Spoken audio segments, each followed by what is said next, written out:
بچے کی تربیت کو ماہرین نے 3 حصے میں تقسیم کیا. 7 سال. پہلے 7 سال بچے کو گود میں اٹھا کے رکھو، دوسرے 7 سال بچے کو غلام بنا کے رکھو، اور تیسرے 7 سال بچے کو دوست بنا کے رکھو. پہلے 7 سال بچے کو گود میں اٹھانے کا مطلب یہ ہے کہ وہ تم سے سیکھے. اور ہم تو 3 سال کے بچے کو بھی، آج 2.5 سال کے بچے کو بھی اسکول بھیج دیتے ہیں. مائیں فارغ البال ہونا چاہتی ہیں، لیکن ایسا نہیں ہے.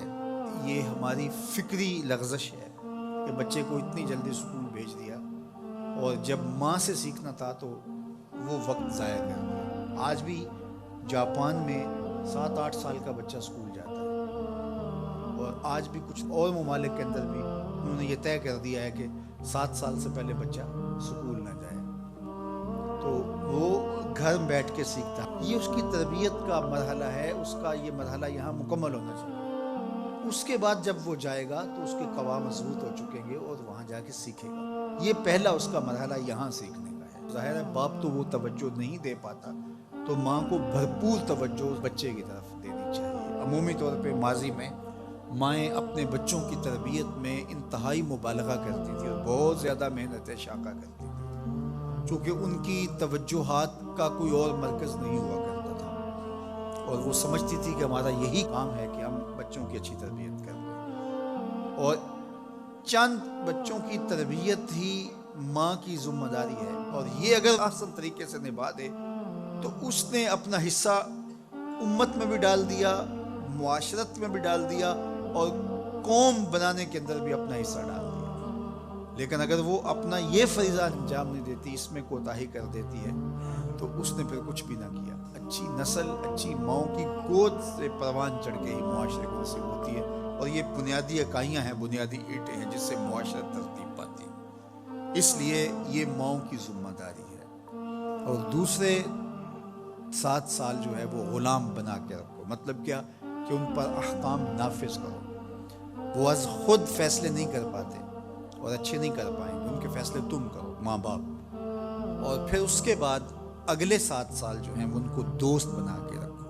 چونکہ عموماً جو ہے وہ 14 سے 21 سال تک کی عمر کے بچے جو ہیں وہ دوستیوں سے، اطراف سے سیکھتے ہیں. چونکہ وہ اگرچہ تمیز نہیں رکھتے ہوتے پوری طرح، لیکن پھر بھی ان کی طبع یہ ہوتی ہے کہ وہ سمجھتے ہیں کہ ہم اطراف سے اچھا سیکھ سکتے ہیں، اور وہ بعض کا ماں باپ کو دقیانوس بھی سمجھنے لگ جاتے ہیں. تو اس وقت ماں باپ تھوڑی سی حکمت کے ساتھ ان کی دوستیوں پہ غور کریں کہ ان کی دوستیاں غلط لوگوں سے نہ ہوں. میرے اور آپ کے آقا مولا نے ارشاد فرمایا، المرء علی دین خلیلہ فلینظر احدکم من یخالط. ہر شخص اپنے دوست کے دین پہ ہوتا ہے، اور آپ دیکھیں کہ آپ کس سے دوستی کر رہے ہیں. اگر اس کا دین خراب ہوا، اعتقادات خراب ہوئے، نظریات خراب ہوئے، اس کے اعمال اور اخلاقیات خراب ہوئے، تو اس کا رنگ آپ کے اوپر چڑھ جائے. اور رومی نے اس کو اپنے انداز میں کہا، تا توانی دور شو از یار بد، یار بد بدتر بود از مار بد. کہ جہاں تک ممکن ہو برے یار کی صحبت سے بچ کے رہنا. کہا کہ برا جو دوست ہوتا ہے، برا یار ہوتا ہے، وہ برے سانپ سے بھی برا ہوتا ہے. کہا کیوں؟ اس لیے کہا جب سانپ لڑتا ہے تو جان لیتا ہے، برا یار لڑتا ہے تو ایمان لیتا ہے.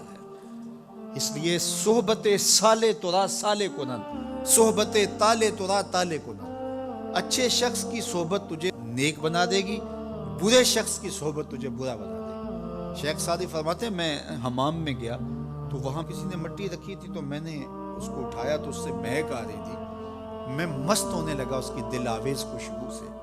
تو میں نے اس کو کہا کہ تو مٹی ہے، عنبر ہے، موتیا ہے، نسرین ہے، نسترن ہے، کیا ہے تو؟ تیری دل آویز مہک سے مشام ہستی مہکے چلے جا رہے ہیں، اور ہے تو مٹی، تو کیا ہے تو؟ تو اس مٹی نے، شیخ سعدی فرماتے مجھے زبان حال سے جواب دیا کہ ہوں تو میں مٹی، مجھے اپنی اوقات نہیں بھولی، لیکن چند دن میں پھول کی صحبت میں رہی ہوں. جمال ہم نشیں در من اثر کر، وگرنہ من ہما خاکم کے ہستم. اس نے کہا ہوں تو ذات کی مٹی ہی، لیکن میں گلاب کے پھولوں تلے تھوڑی دیر رہی ہوں، تو میرے یار کا جمال میرے اندر سرایت کر گیا ہے. تو ذات کی مٹی ہوں لیکن صحبت میری پھول سے رہی.